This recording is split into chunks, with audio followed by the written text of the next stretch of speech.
po ang ating ulam for tonight. Tilapia, fish, sarsyado. Ito po, sasamahan natin itong whole tomato and can dahil mahal po ang fresh. Samahan natin ito.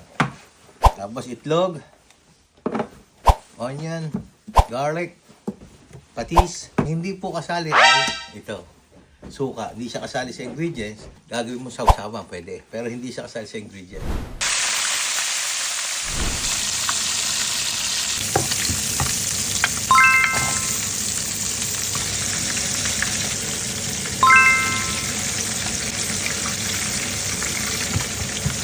Medyo halu-haluin. Lalagyan ko na po ng yung fresh natin mas masarap. Lagay na rin po natin to para yung fresh, medyo may nakakagat tayong konting medyo malutong-lutong na kamatis. Yan. Tingnan na malambot na yung ating mga kamatis. Lagay na po natin yung dalawang itlog muna. Ito po, babasagin po natin itong itlog na to. Mamaya yung dalawang itlog, lalagay po natin yung buo. Sambu. Yeah.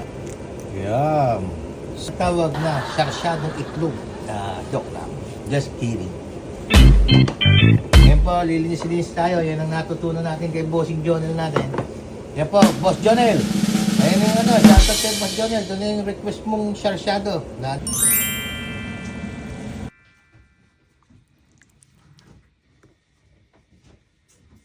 Ito po yung ating mahiwagang red ball. Ayan.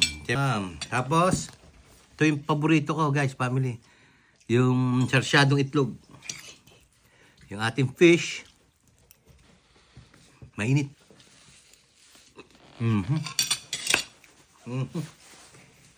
Paborito natin to talaga. Sarap. Shoutout po sa ating pamangking Yani. Siya po yung nakatamang una. Pamangking Yani, kamusta mo ako kay inaanak ka, Calvin? Ingat kayo dyan, pati yung dalawang anak niya, ingat kayo dyan. Okay, salamat. Boss Adrian, yeah, salamat. Nahulaan mo, tama yung hula mo, Boss Adrian. Regards sa family dyan, maraming salamat.